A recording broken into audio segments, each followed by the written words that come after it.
Pukul 6 waktu Indonesia Tengah, Radio Republik Indonesia ND menghadirkan Warta Berita.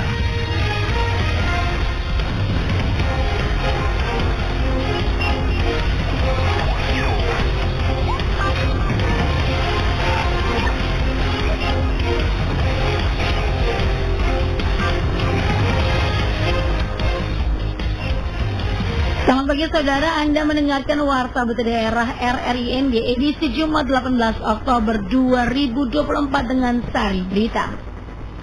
Seluruh siswa SD Impres Wolorona, Kecamatan Wulanggitang, Flores Timur terpaksa dipulangkan karena kondisi ruang kelas mereka dipenuhi lumpur dan pasir erupsi Gunung Lewotobi laki-laki.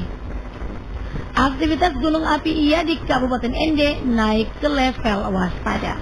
Bersama saya, Femi Sareora, inilah berita selengkapnya.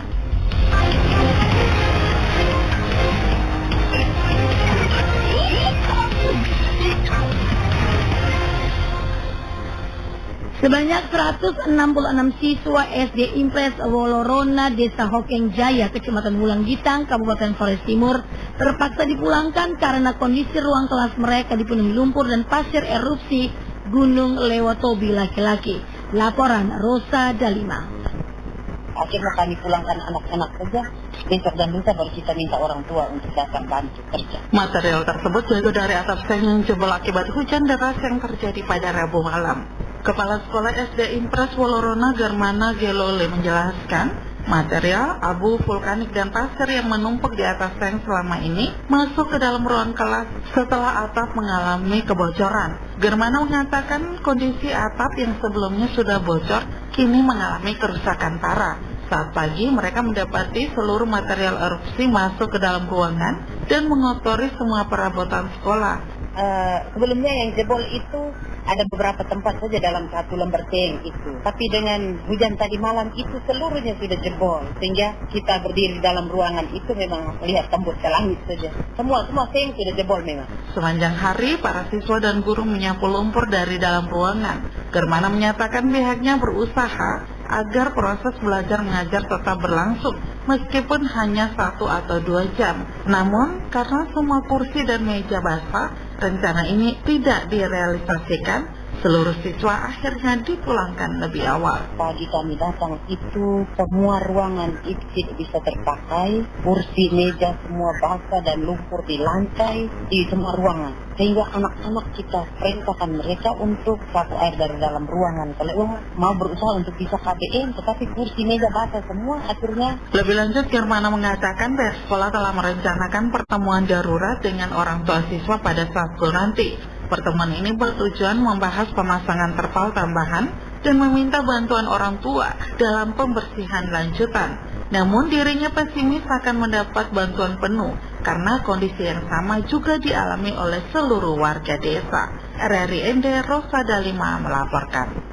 Kementerian Energi dan Sumber Daya Mineral (ESDM) melalui Badan Geologi resmi menaikkan status aktivitas Gunung Iya di Kabupaten ND dari level 1 normal ke level 2 waspada per 17 Oktober 2024 pukul 8 waktu Indonesia Tengah. Laporan Lady Badin.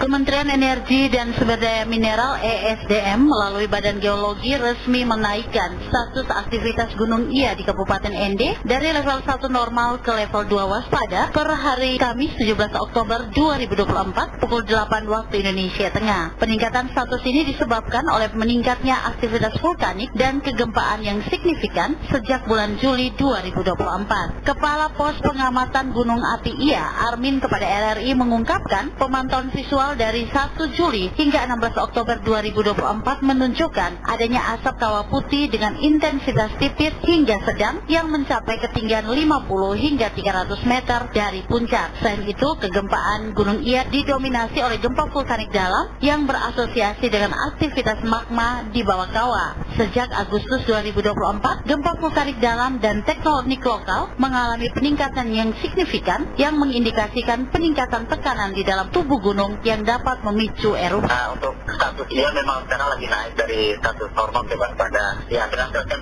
rekomendasi jarak untuk tidak mendekati radius 2 km dari puncak kawah Gunung Api Iya. Sudah beraktivitas di sekitar puncak kawah Gunung Api Iya radius 2 km baik darat maupun laut. Masyarakat di sekitar gunung dan pengunjung dihimbau untuk tidak melakukan aktivitas dalam radius 2 km dari kawah aktif. Armin mengungkapkan masyarakat juga diminta untuk tetap tenang mengikuti arahan dari pihak berwenang dan tidak menyebarkan informasi yang tidak dapat dipertanggungjawabkan. Dari kami, Pos Pemantauan Gunung Api Iya, Pusat Vulkanologi dan Mitigasi Bencana Geologi menghimbau pada warga masyarakat Kota Ende, khusus warga yang berada di bawah kaki Gunung Iya, Banjarate, Popada dan sekitarnya, harap selalu memantau atau mengikuti informasi-informasi atau arahan yang kami berikan. Jangan sampai mudah termakan oleh berita-berita hoax. Harap informasi yang didengar atau diikuti informasi yang bersumber dari Pusat Vulkanologi dan Mitigasi Bencana Geologi, dalam hal ini Pos Pemantauan Gunung Api Iya. Badan Geologi dan Pusat Vulkanologi serta Mitigasi Bencana Geolog (BVMBG) akan terus berkoordinasi dengan BPBD dan pemerintah daerah untuk memantau perkembangan lebih lanjut dan memberikan informasi terkait potensi ancaman. RRI ND, Lady Badin melaporkan. Akibat gelombang pasang yang melanda pantai Ende Selatan, layanan di stasiun pengisian bahan bakar umum nelayan SPBUN di Kecamatan Ende Selatan, Kabupaten Ende dihentikan sementara. Laporan Si Imam. Sekretaris Dinas Perikanan Kabupaten Ende Riswanto Ismail kepada RRI Rabu 17 Oktober 2024 mengatakan dampak gelombang pasang menyebabkan sebagian besar bangunan kantor dan gedung lainnya di SPBUN roboh. Peristiwa yang terjadi sejak Rabu malam hingga Kamis pagi berdampak langsung pada nelayan setempat yang sangat tergantung pada SPBUN mendapatkan bahan bakar untuk melaut. Dijelaskan, kerusakan di SPBUN mempengaruhi aktivitas nelayan karena sebagian besar nelayan membeli bahan bakar di stasiun tersebut. Tanpa bahan bakar, nelayan kesulitan untuk melaut yang berdampak pada penghidupan mereka.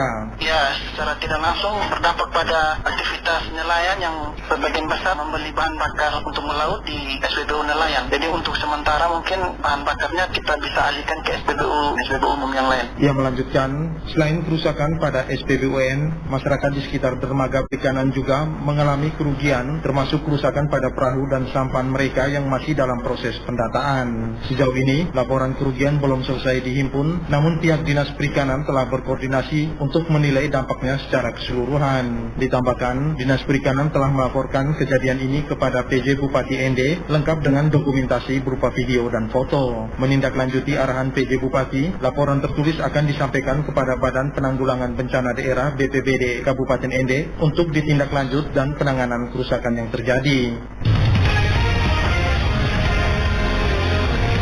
Anda sedang mendengarkan Warta Berita RRI ND.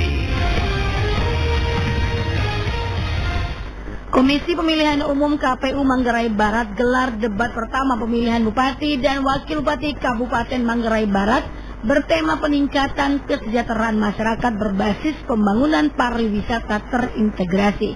Laporan Eti Wahab. Komisi Pemilihan Umum KPU Kabupaten Manggarai Barat menggelar debat pertama pemilihan Bupati dan Wakil Bupati Kabupaten Manggarai Barat, Nusa Tenggara Timur bertempat di Arnoldus Jensen Hall Labuan Bajo yang dimulai sejak pukul 19.00 hingga 22.00 waktu Indonesia Tengah dengan mengangkat tema kesejahteraan masyarakat berbasis pembangunan pariwisata terintegrasi. Ketua KPU Kabupaten Manggarai Barat, Ferdiano Sutarto Farman, berharap melalui debat-debat yang digelar KPU, baik masyarakat maupun pasangan calon dapat memanfaatkannya untuk memaparkan visi, misi, dan program kerja, serta referensi dalam memilih bagi masyarakat. Kami berharap supaya kedua pasangan calon bupati dan wakil bupati dapat memanfaatkan kesempatan ini untuk meyakinkan pemilih dengan visi, misi, dan program kerjanya masing-masing. Pada saat yang sama, kami mohon atensi publik.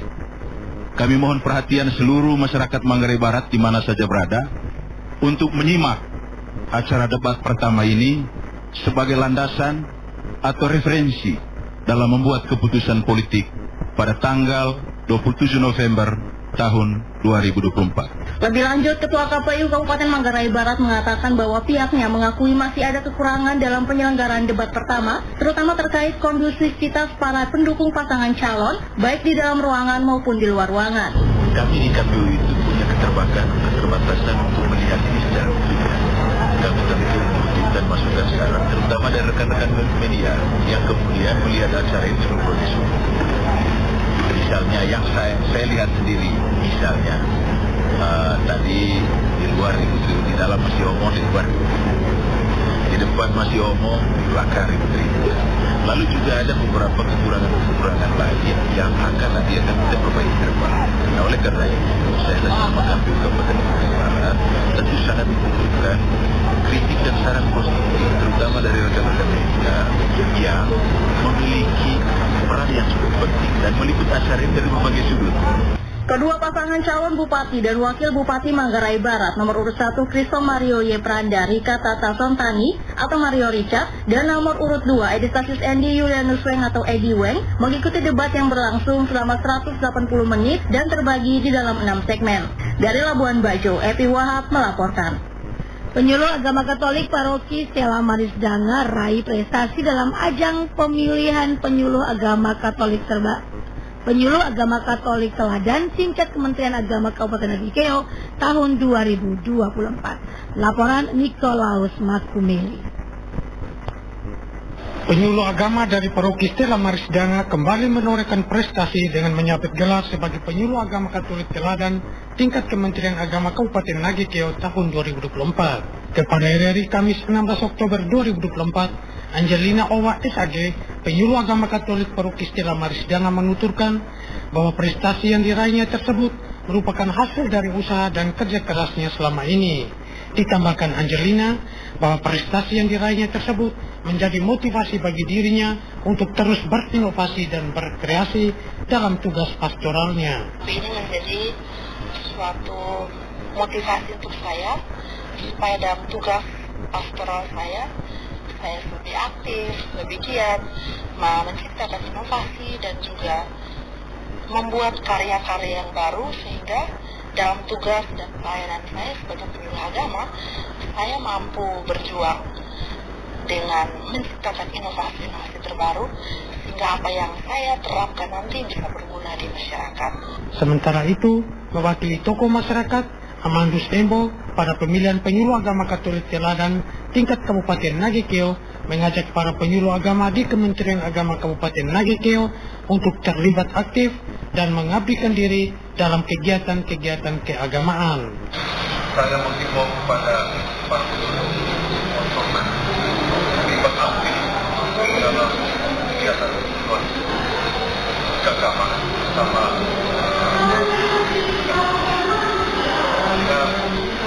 sebagai penyuluh agama bisa masuk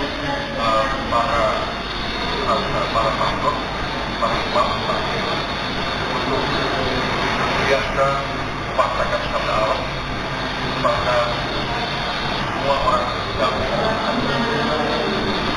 para penyuluh agama tentu perlu aktif dan mengabdikan diri dalam urusan keagamaan dan kalianlah menjadi bagian integral dari peningkatan kualitas iman Katolik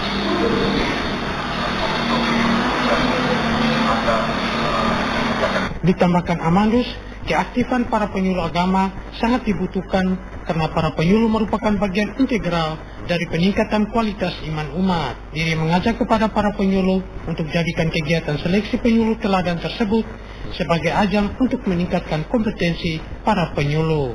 RRI ND, Nikolaus Makumeli melaporkan. Peran guru penggerak sangat penting dalam upaya pencapaian prestasi siswa secara maksimal. Selain kepekaan terhadap situasi di lembaga pendidikan, seorang guru penggerak harus mampu mengembangkan pendidikan yang menyenangkan selama pembelajaran. Selengkapnya, Feliso melaporkan. Kepala Dinas Pendidikan dan Kebudayaan Kabupaten Ngada, Elisius Kletus Watu Ngada mengatakan, sebagai guru penggerak perlu adanya kepekaan terhadap situasi yang terjadi di lembaga pendidikan. Sebagai seorang guru penggerak harus bergerak hati terhadap situasi peserta didik dengan sebuah semboyan, ramah anak, ramah guru. Ruang komunikasi antara siswa dan guru akan terjadi bila seorang guru ramah terhadap anaknya dan tentunya berdampak pada proses pembelajaran yang lebih menyenangkan. platform Merdeka Belajar harus sungguh-sungguh dimaknai oleh seorang guru penggerak. Hal ini penting karena program guru penggerak bertujuan menghasilkan guru yang berperan dan menggerakkan komunitas belajar. Kepala Dinas Pendidikan Kabupaten Ngada juga menjelaskan bahwa pencapaian prestasi siswa secara maksimal hanya bisa diperoleh melalui kerjasama guru dan siswa dengan komunikasi terbuka serta pendampingan melekat agar siswa mampu menemukan unggulan dirinya bersama pendidik. Mereka belajar kepada seluruh satuan pendidikan yang ada di Kabupaten Ngada yang nanti mereka menjadi ujung tombak karena memang ke depan ini memang tidak seperti pendidikan yang di zaman kita dulu. Ke depan ini kalau dulu sebenarnya komunikasi top down dan sekarang bottom up. Jadi pembelajaran yang menyenangkan di mana kita menggali potensi siswa. Pembelajaran yang asik dan menyenangkan dapat memberikan banyak dampak positif dalam menggali kemampuan belajar anak. Manfaat yang dapat diperoleh diantaranya meningkatkan minat dan motivasi belajar, memperkuat pemahaman dan retensi informasi, meningkatkan kreativitas dan imajinasi, memperkuat keterampilan sosial dan kolaboratif, dan mengurangi rasa stres belajar. RRI NDV Riso melaporkan. Sekian Warta Berita pagi hari ini edisi penyiaran Jumat 18 Oktober 2024 produksi pemberitaan RRI ND. Mewakili kerabat kerja bertugas, saya Femi Sadora. Selamat pagi.